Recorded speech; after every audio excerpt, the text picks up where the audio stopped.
Hi, my name is Susie Tuchinski. I'm back again with another episode of Driving with Susie Q, all things related to driving in OT. This is where you get to ask me questions about anything related to driving and occupational therapy, and I do my best to share my experiences, my thoughts, my advice to help guide you in your decisions and in your as good consumers. So while I will do my best to share the most accurate and factual information, the content I share does reflect my opinions and suggestions, and it's certainly not a substitute for personal advice or research. And I encourage all of the consumers of this recording to do your own research and consult relevant professionals for your own specific needs.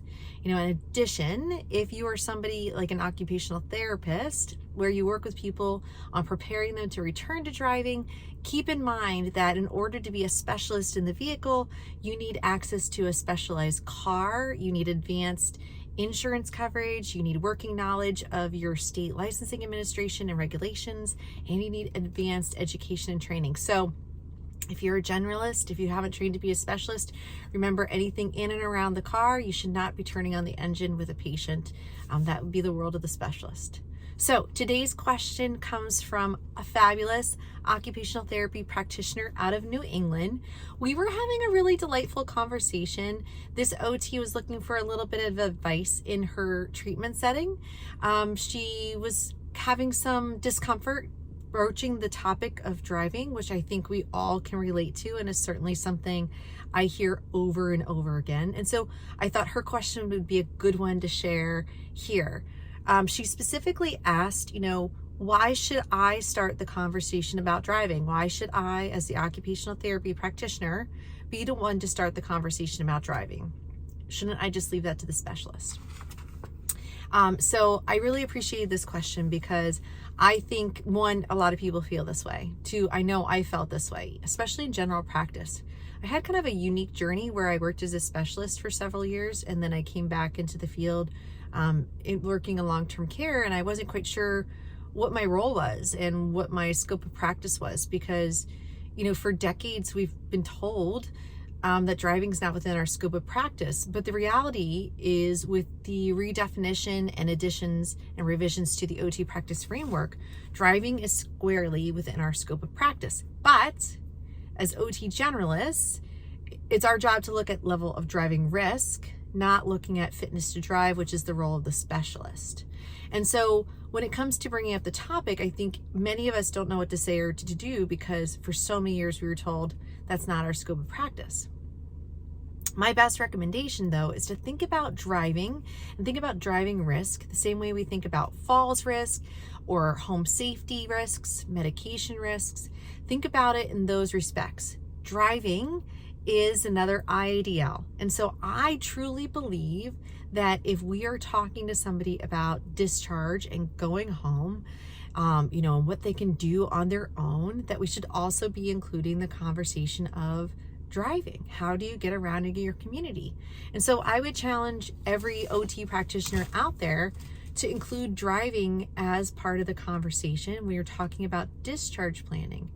And I think that we all should be the ones to bring it up, in that when we kind of displace or avoid the conversation, it just makes it harder for the patient in the long run. And here's what I mean about that. So she actually had a great case that we kind of discussed. And it was an individual who had had a stroke. And she said, so in the acute phase of this stroke, immediately after, it's pretty obvious that this person shouldn't be driving. So we didn't talk about it, right? And then they went to outpatient and they still needed some more recovery, and we're going to have home health. So it wasn't talked about. And then in home health, the car was there, but they were going to go, the acute care into home health, and they were going to go to outpatient. So we still didn't talk about it.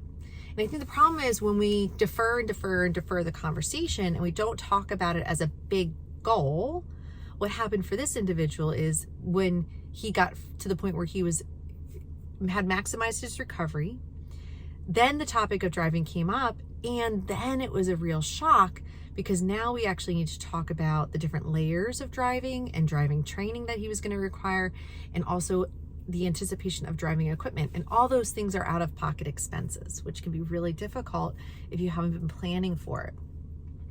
it's kind of different. Like when you're thinking about what you're going to do after high school and you want to go to postgraduate education, you plan for that expense, right? And I'm not saying that driving rehab is the same level of expenses of going to post-graduation education, but it's the idea, like if you can plan for that expense, then you can manage it. If you put away $10, every day, or $100 every week so that you can go on a great vacation once a year, you're planning for it, you're ready for it.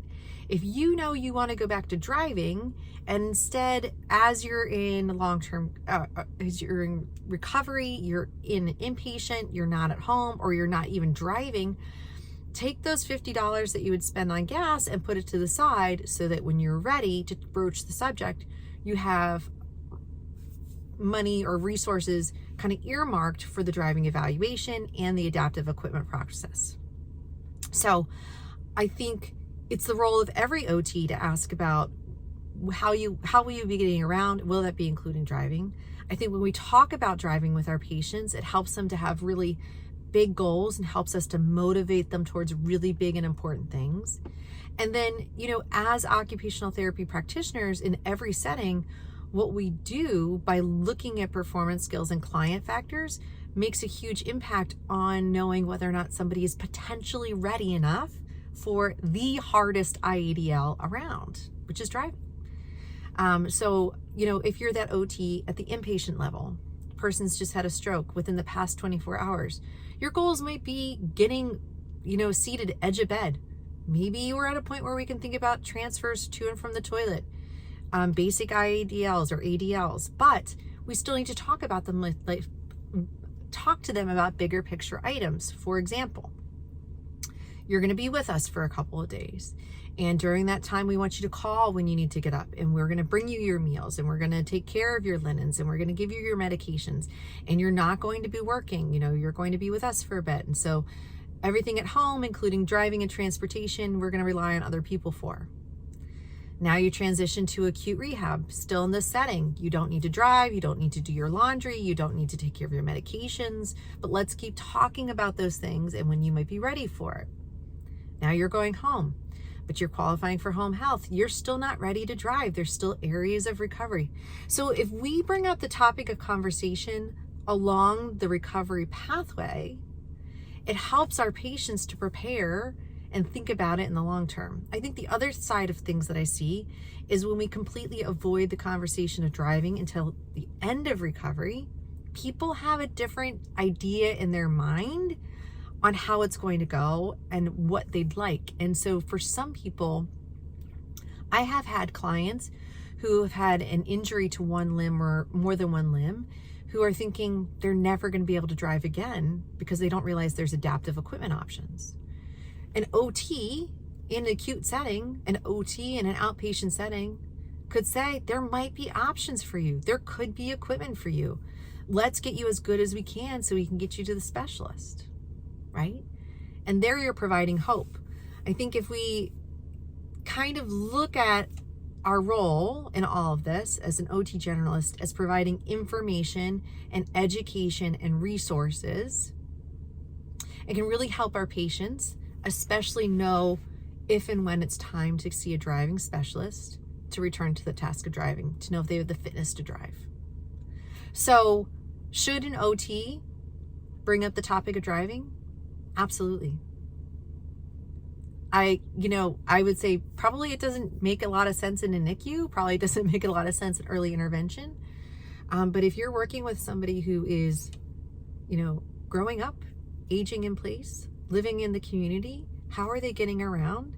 And what can we do to maximize their safety and independence? And what can we do in our generalist role to make sure that the referral to the specialist is appropriate and needed?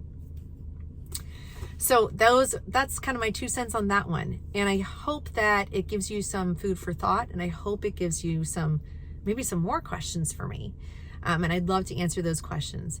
In the meantime, if you're curious about your role as an OT with driving, check out one of our free resources. It's on our adaptive mobility website.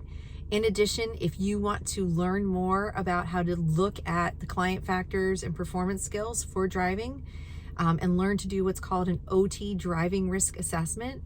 Take a look at our Part 1 education. And if the world of driving really interests you and you have some questions about it, or you think maybe you're ready to become a driving rehab specialist, check out Part 1 and Part 2 education, because that's the entry level to becoming a driving rehab specialist. As always, I am a resource for you. I feel I'm very passionate about helping to connect people with the information that they need and to help OTs tackle this conversation of driving. So if I can be of assistance, reach out to me. And as always, thank you for what you do. You guys are all OT superheroes. I've got my sweatshirt on today, so supporting the OT superhero movement there. And thank you for what you do, because it makes a big difference. And addressing big goals like driving makes a big difference too. All right. Thanks so much, guys. Have a great day.